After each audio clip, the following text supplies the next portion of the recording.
things are changing. I said the other day that the speed of change you're experiencing today is the slowest it ever will be. So that means that leaders have got to be fleet of foot. They've got to be agile. They've got to be prepared to not know.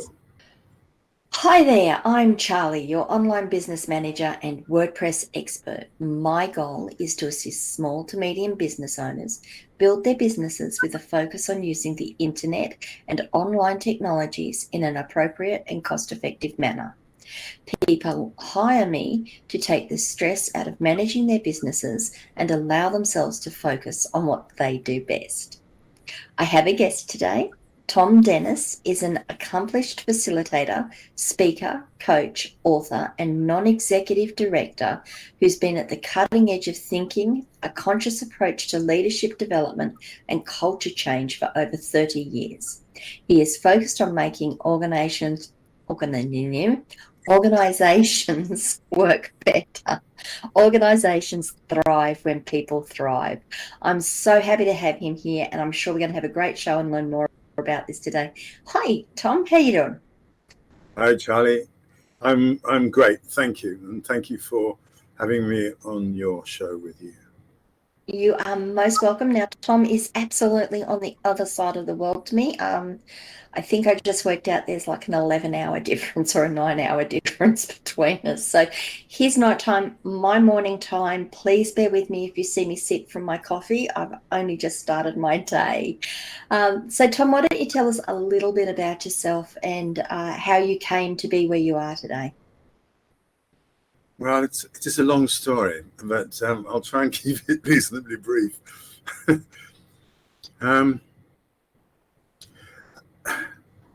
This may come up or not a little bit later, but I went to boarding school at the age of 8, and the way that I experienced that situation of being away from a family very, very early really has affected the way that I see the world quite a lot. We had a headmaster who was something of a sadist, and I think it aroused in me a sense of outrage that people in positions of power could abuse those who were very vulnerable. And that kind of, I say all that because it reflects on my sort of passions today. I spent 17 years in the Marines, and that was a good time, and I learned a great deal about leadership, about camaraderie, about teamwork, about dealing with mistakes that you make. And I retired from the Marines in '91 when I had a fight with the minister in the Ministry of Defense, who was making decisions that made me realize that, again, a person in a position of power could make decisions that would affect my mortality. I mean, you know, he could send me to a place where I might get killed when I very much disagreed with his political stance. So I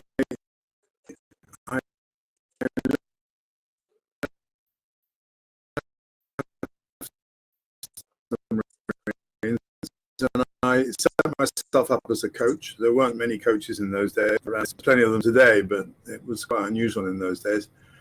I'm teaching leadership and actually coaching them, although nobody called it that in those days. And so since then, I did a master's degree in the psychology of change, and that looked at organizations through 3 lenses: individual, and that's where I coach; group, which is where I facilitate and I teach leadership, normally in sort of the more senior echelons in organizations; and at an organizational level, and that was about helping organizations change their cultures if they really want to. And I've been doing that really throughout. In 2016, I lived in the States for 6 years, and that was really, really interesting, working with some very, very large organizations. Came to work with horses and to help leadership and team building through collaborating with horses, which was a very beautiful experience and That sounds learning. fascinating. There's one thing about horses: you can't lie to a horse; they won't have it because they're so sensitive to the energies, and that's what's great. So you get very pure feedback from a horse.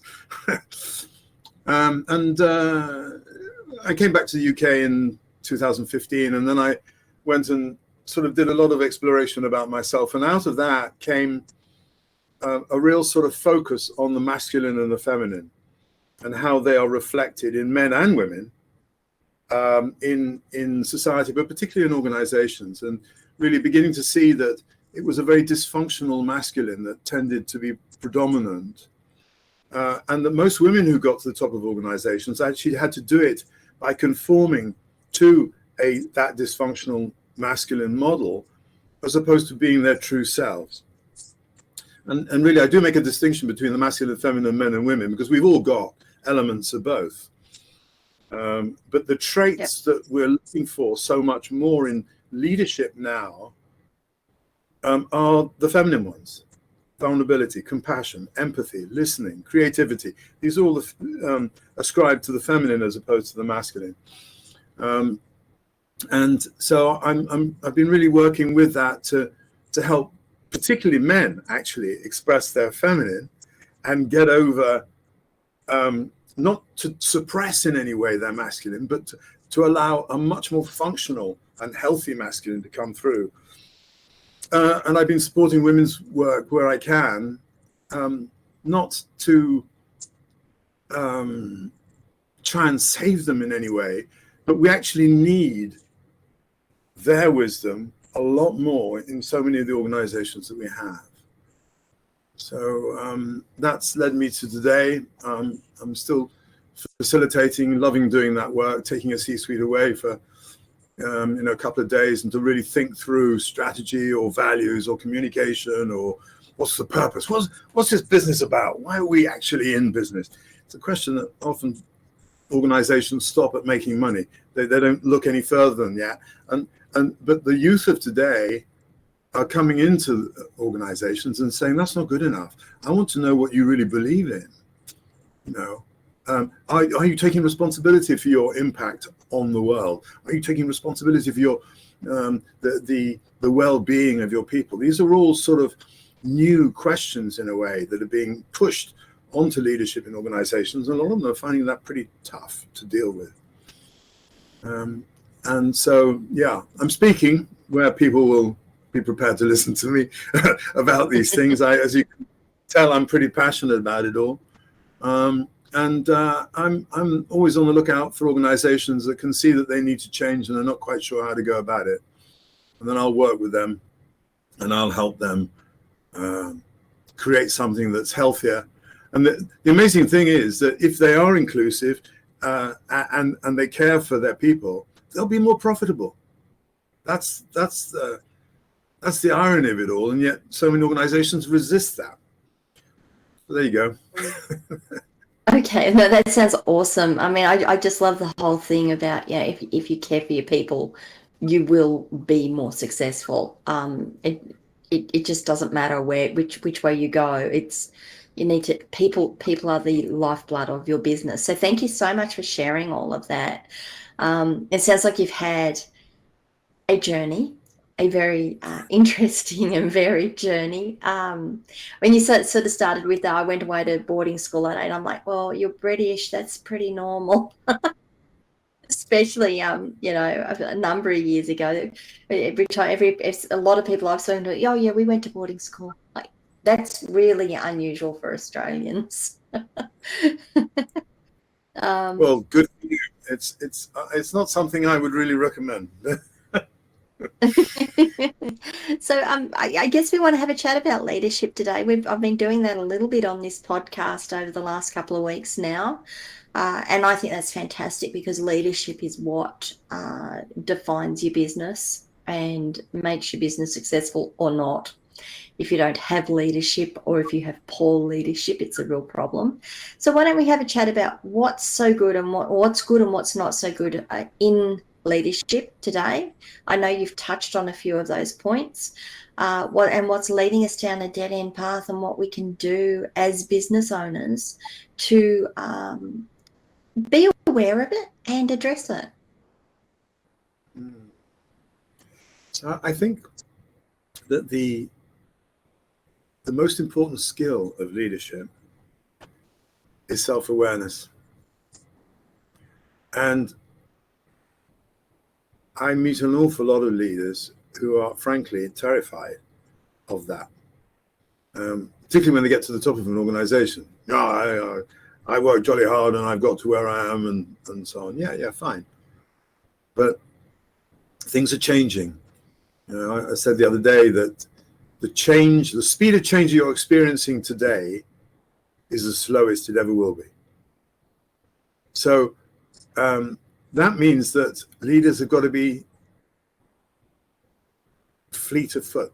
They've got to be agile. They've got to be prepared to not know. I think that's one of the key things, is handling ambiguity. In the old models of leadership were very structured, and they were quite binary.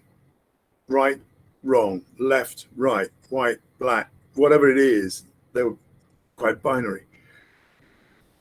And what we're seeing, and from all sorts of angles, there's all sorts of incredible science now going into these things, not least the study of the neuroscience, and looking at how the brain functions and so on. But all of I think it's quite easy to fall into the trap of that binary, when some people would sort of take it back to the 50s and the 60s, when leadership was really being very defined, and we see it as a very mechanistic thing, a mechanistic mindset of seeing human beings functioning like machines, but they don't. And it's only much more recently that we've begun to see that human beings don't respond like machines, although a lot of leaders would really wish that they did. and so coming back to, if I can get to know myself, so I see someone and I'm going to respond in some way, or often react. The response has a level of integrity and responsibility in it, but we tend to actually react, and the brain functions unbelievably fast. So I see someone, and either they remind me of someone, so I immediately put that person they've been reminding me of as an overlay on that person. All of a sudden they've got a character. Right. They behave I expect them to behave in a particular way. Based on what? Based on a memory of someone else. But we naturally do that. We have to, we're constantly trying to make sense of all the things around us. And what we actually need now is leaders who can sit back from that and say, I noticed that person is reminding me of Joe Bloggs. Now, Joe Bloggs is like that, but that doesn't mean to say that this person is like Joe Bloggs. That level of sophistication of managing how our very base instincts and mechanisms work. So it's about, at one level, it's just saying, I need to take control of my ego.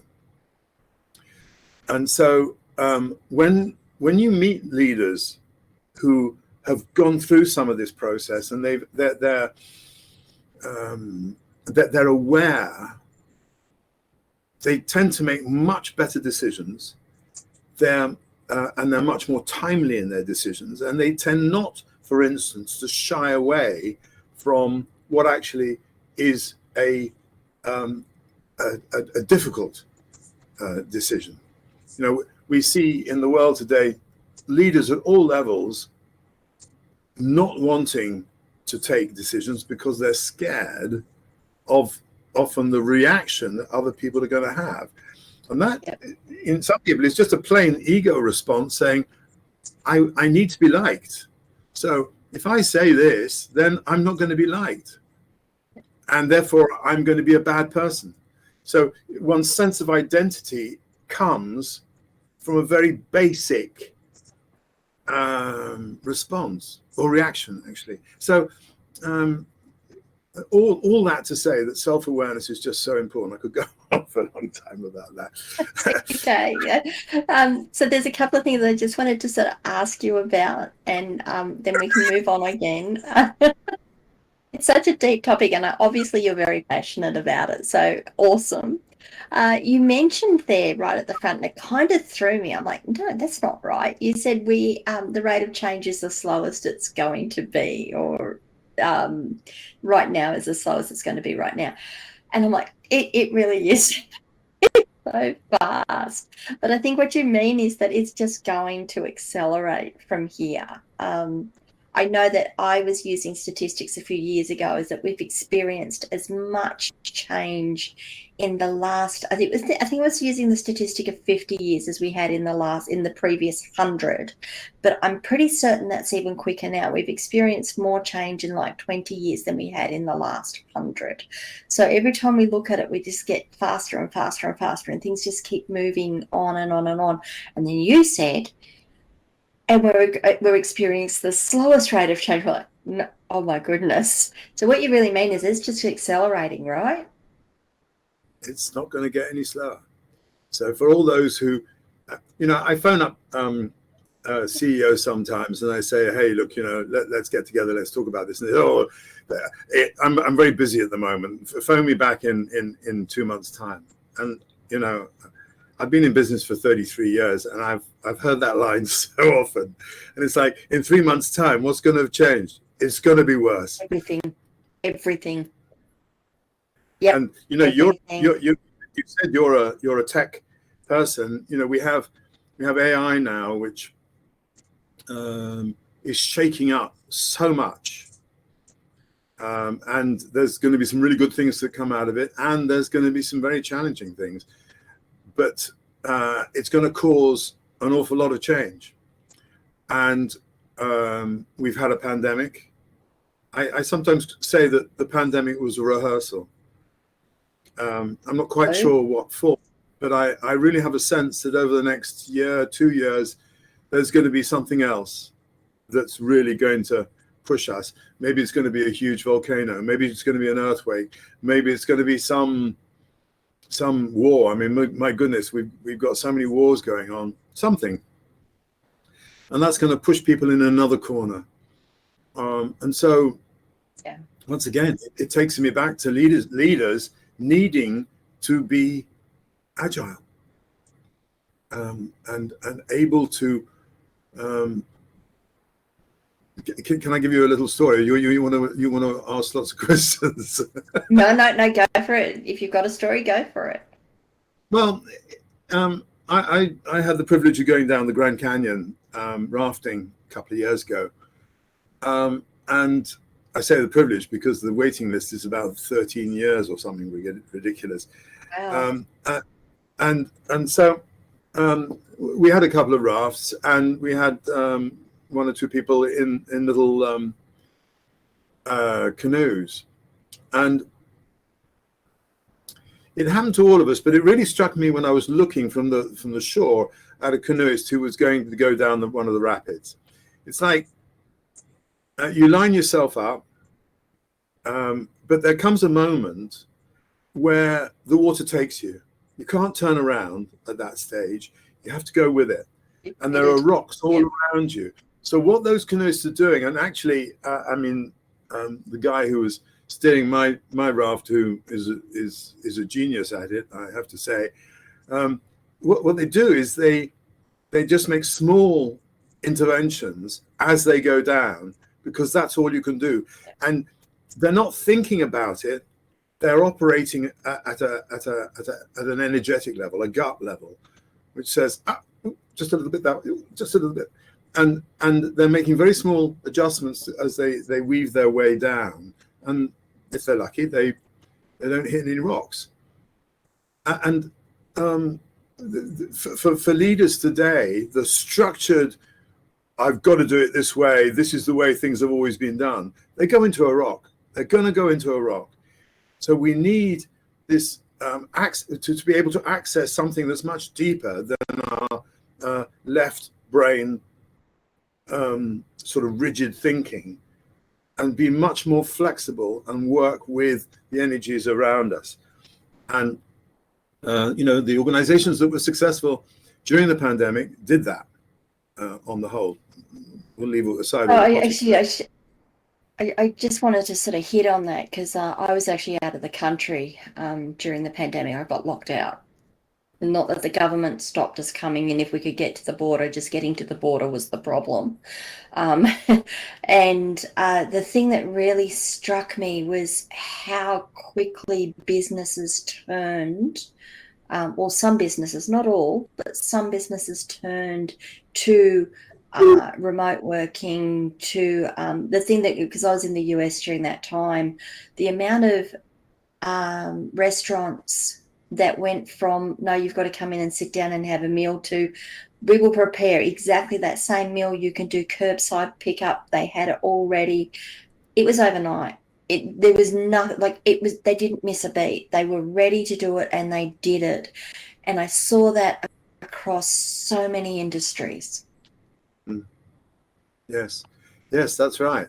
And it is that flexibility of thinking that made them successful. And a lot of large organizations, I was dealing with a big bank here before the pandemic, and they were terrified of having people working from home, terrified, because all the managers, the middle managers, are saying, well, how can I control them? It wasn't managed. They even say, how can I control them? And this sort of lack of trust and the need for control. And actually then all of a sudden everyone was working from home, and funnily enough, in many cases it was much more efficient and much more productive. Absolutely, and you had much happier employees in general. So I just wanted to ask on that, because you said it a few times, you've got managers that this is the way we have to do it, this is the way it's got to be done this way. My experience is that these are people who have been put into those positions. Either they've asked for them and they've applied for them and they've been put into them, or they've just been promoted into them and they've been given no training. They've got absolutely no background in leadership, not even in management. I mean, you can use the term management and you can use the term leadership, and they can mean totally different things, but they've got no background in it, no training, no understanding of how people work. All they've seen is their manager and how their manager's done it. And I think that might be why we see such a perpetuation of poor practices. Yeah, and you're right. And very often it's very unfair. So many people are promoted because they were good at what they were doing, which might not have had anything to do with managerial skills or leadership skills. Well, I think it has little to do with managerial or leadership skills in general. So it's not fair. And some people do well in that, and a lot of people fall over. And it's not just that they fall over, the people that they are managing or leading. It's a big tower. One of the difficulties about that is that whether you like it or not, as a leader or a manager in an organization, you are a role model. People look to you, yep, and they look at the way that you're behaving. And so to have that, it's a responsibility that's put on them. And actually, as part of the training you're describing, which I've done a great deal of, and I love doing, it's getting the sense of responsibility that the way that I behave is going to be modeled or talked about or seen by the people around me, good or bad. Can the skills be learned? That's the question that I'm going to ask next. Can you learn to be a good leader? Yes. Yes, you can. And there isn't one size fits all either. And that's important. I think you'll find the most successful leaders at the top of organizations surround themselves with people who don't look like them, don't sound like them, because that leads to healthy conflict. It's the leaders who are too scared, who surround themselves with people who are just like them, which leads to no creative conflict, and all sorts of other terrible behaviors. and actually the organization suffers as a result. So yes, you can learn those skills, but the way that you express them and what you're really good at will differ. And as I often say, vive la différence. It's good to have the difference. So I actually just wanted to touch on that one a little bit. I can't remember who it was I read many years ago, but they said a good leader has people around them that think differently. They look at what their skill set is, and they have people around them that complement that skill set. They may have entirely different views on things, and they love it, they embrace it, because that gives them a counterpoint with which to make their decisions with. Whereas if you just have, hate to use the term, yes men around you, you're not going to go anywhere. You're all going to be stuck in that little knot where you are, because you're all going, yes, this is right, this is what we should be doing, and you can't get out of it because there's no one arguing the point, for lack of a better term. So why don't we talk about what skills are needed in today's social and commercial environment, or sorry, in today's business environment, to address these pressures? Well, as I said, self-awareness is where we start. I can put some sort of words out there. I mean, you can talk about vulnerability, you can talk about resilience, you're going to talk about listening. It's amazing how many managers, when you say, you've got a room full of managers and you say, how many of you are good listeners? And a good chunk of people tend to put their hand up, particularly the men. Women are a little bit more honest on the whole about this.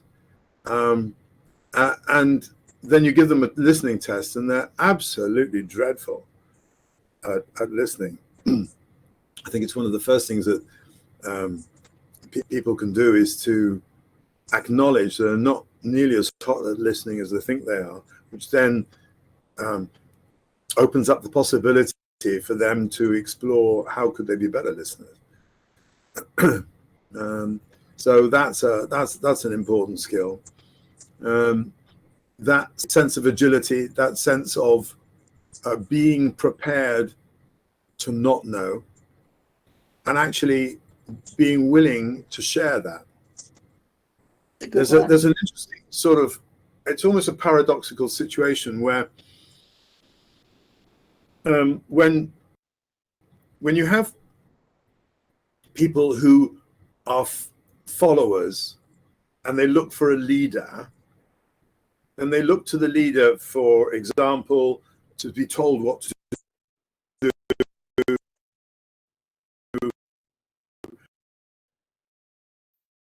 and so on. There's plenty of people out there like that. Except that what we need is people be prepared to accept their leadership role wherever they are. Leadership isn't something that just appears at the top of an organization. It appears all the way through. And actually the best change initiatives, if they're handled right, tend to come from the edges of an organization, not from the top. So the paradox is that when you're asking a leader to show vulnerability, then if they say, actually, gather around, we have this situation, I'm being transparent, I'm telling you that we've got this situation, and I've got no idea how to handle it. And so we're going to work together to go through that. Now, for some people, to hear that message is very empowering. For other people, it just says, who the hell is this leader? They don't know what they're doing. And therefore, I feel very insecure and I'm not going to function very well. So there is this paradox. And part of it is setting people up so they have a sense of their own responsibility, that their sense of identity is not created just by what they do, but they are bigger and deeper than that. Because those empowered people will hear a leader saying, I don't know all the answers, and they'll say, fantastic, we will contribute, we will put our ideas in to this melting pot. When you one thing that I often look for in a leader is when they've got a problem, do they go into their little room with maybe a couple of confidants and just try and work it out? Or do they go out and talk to the people where the problem is the most acute and say, what's going on? What's the solution? Do you know what the best way is out? Because so often, particularly, I started out in engineering, the people at the bottom of the pile were the ones that were dealing with all the nonsense. And actually, they knew what the solutions were, but nobody ever asked them. In fact, they've probably been employing the solutions because they've gone, this needs to be done, I've got to get this job done, and they're just doing it anyway. It just hasn't made it into the SOPs and the whole process map that needs to be done. Absolutely. So I just wanted to hit on that a little. You mentioned the word vulnerability a couple of times, and I know that when you say that, people go, oh, no, I'm not going to do that. I don't want to be vulnerable. I mean, even women do that. We don't want to be vulnerable. We're a little better at doing it, I think. We're a little bit more accepting of the fact that it's going to happen. But the idea of just saying, I have a problem and I'd like to get your input before I make a decision. If you don't know and you don't want to say, I don't know, say, I want to get your input. Can you give me some feedback about what you see is happening so that I can make a decision on this? Thom mentioned there that it was about, some people are going to feel like they don't know what's going on and, oh, I don't want to be working in this environment.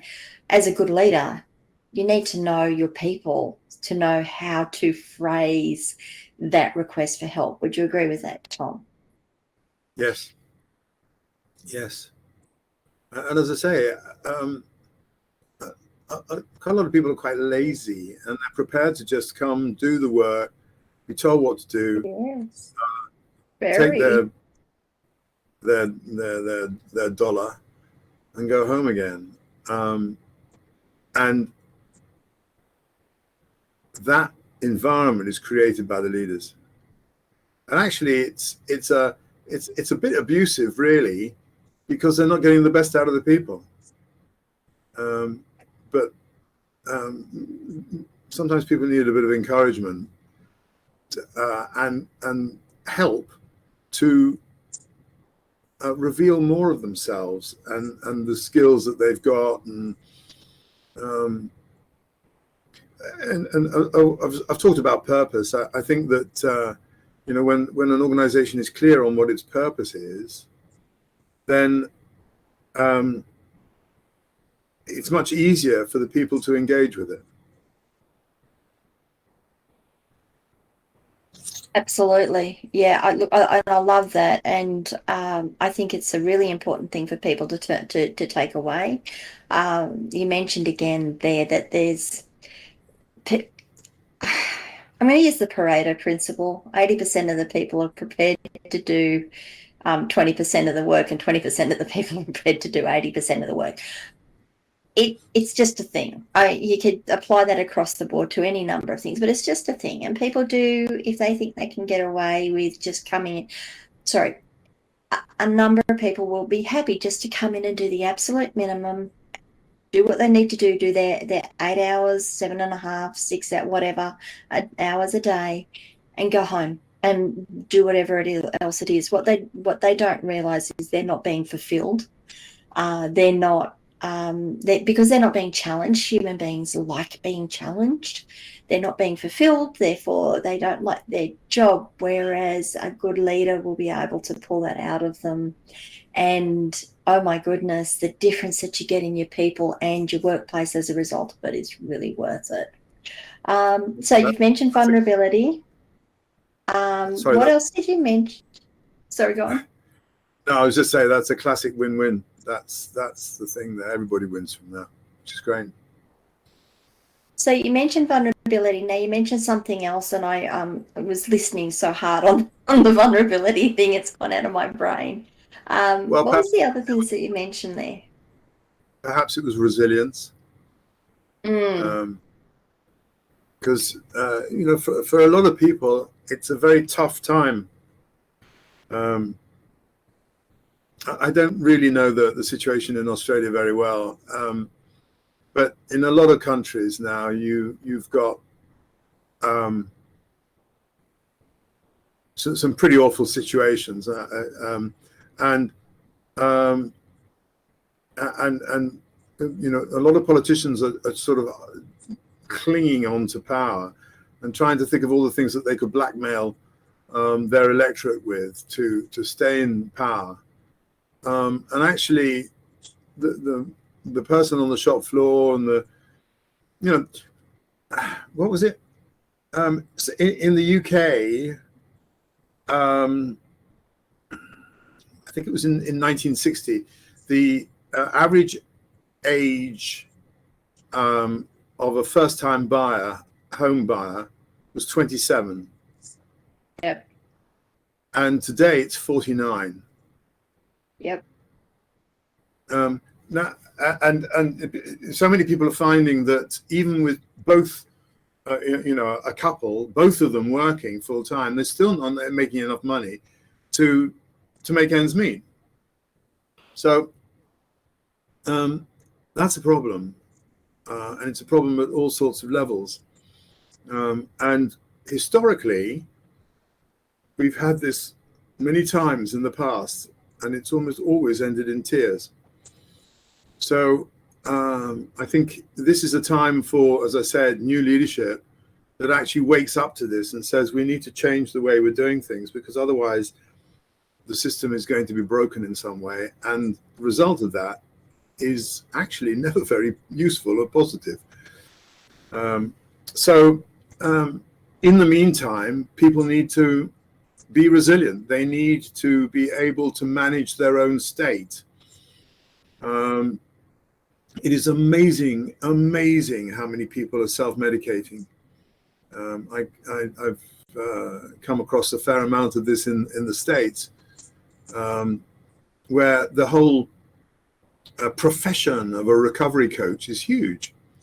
And we're talking about recovery coaches that work with people who are in recovery from addiction, either drink or drugs or both. And interestingly, the occurrence of this is very, very common in CEOs and the people at the top of organizations. And if it's not them who are self-medicating, it's their children. Because they've created a life where they've got no room or time for their children, and they either employ other people to deal with it, or they don't bother at all. So it's like they say, a fish rots from the head, and in that sense, there's all sorts of signs that we're in a very challenging time, and it's very unbalanced. You know, I talked about the dysfunctional masculine. That is a real sign of the dysfunctional masculine, and we need a strong feminine and a strong functional masculine to come in and look at ways that these the sort of ruts that we're in can be changed. And it's going to need a lot of courage for that to happen. And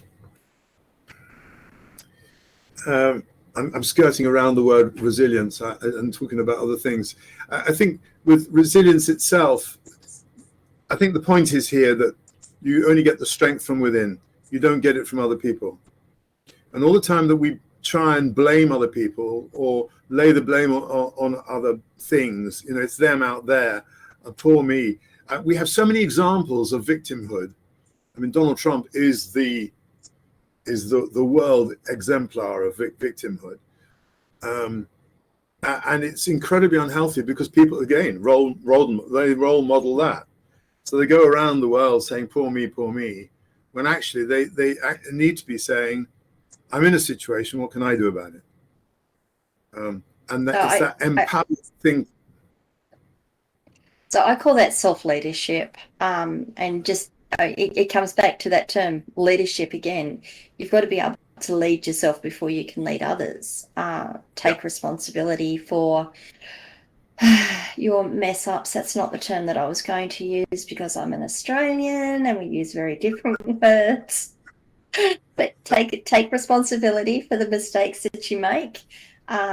Admit to them, own up to them, and be prepared to, I'm going to come back to that word resilience because it's such a good word. Be prepared to look at what you're currently doing and say, it's not working. Let's try something else. Let's make, what was it, the canoeist getting in and going with the flow? Absolutely go with the flow, but be aware of those rocks. And okay, I need to make a small adjustment. Let's make a small, did that work? No, there's another rock over there. Okay, let's move it back this way and navigate your way through your business management, your life management. You will be surprised, I think, as to how that helps. Now, if you don't mind, while I'm doing that, because this is actually a really good time, I have a community that can help you do this. Being a business owner can be tough. Being a business owner who works remotely can get lonely and frustrating. That's why I started my locals community, a community for business owners that could be a bit like the water cooler of old, where you take all of these issues we've been talking about and chat with someone else about them, bounce them off of people, get some ideas back. I want you to treat my locals community as a place where you not only get to interact with me, but with each other. You can gain inspiration from others, provide inspiration and advice. And of course, as supporters, you'll be able to interact with myself and get some of my time to help you out as well. To become a supporter, it is just $2 US per month. That gives you the ability to comment on all the posts I'm putting up, comment on the videos, actually speak to me about things. You can join that community for free and see everything that's going up. You just can't interact like in that regard. Sorry. Trip over my own words. So come on over and join me at askcharlyleetham.locals.com. Hopefully you'll be able to get some great advice from the other people there. Back to us, Tom. So that was about the resilience, and I think that's a really, really good point for people. Is not only do you have to show strong leadership to your own people, you've got to show strong leadership to yourself to be able to navigate what's coming at you. That's right. Tom, we're sort of coming to the end of our time here. I am very conscious of everyone's time around us. Do you have one thing that you want people to take away from today's conversation? Well, I haven't actually mentioned it so far, but I think that one thought is about presence. There is no greater gift that you can give to another human being. Actually, not just a human being. Any living creature is your full presence. It's so easy to be distracted today. We've all got our phones and we've all got our PCs, and it's fascinating how when somebody phones you, that there is an expectation that you're going to stop whatever you're doing and answer the phone. And where did that come from? I might be very busy, and I always remember my grandfather. He had this really old phone in the corner, and when it rang, it was like such an imposition in his life. He used to pick it up and say, "Yes." And that, I think, terrified most people, and they rang off. But just giving of yourself completely in the moment the value that you give and the quality of that time that you spend. You don't need to spend very long very often, but the quality is just so much greater than, you know, I'll carry on writing this letter, or I'll carry on answering that email while I just look at you on the Zoom or whatever. No, presence. I love It's a it. So great be gift. present, be present, be resilient, show leadership. Yep, I love it. Excellent stuff. Now, how can people find out more about you, Thom? How do you get in touch with you? Do you take clients on? Tell me about that. Yeah, my clients are all over the world, so I'd love to hear from people who'd like to explore various things. I'm on LinkedIn, Thom, Thom Dennis, Dennis.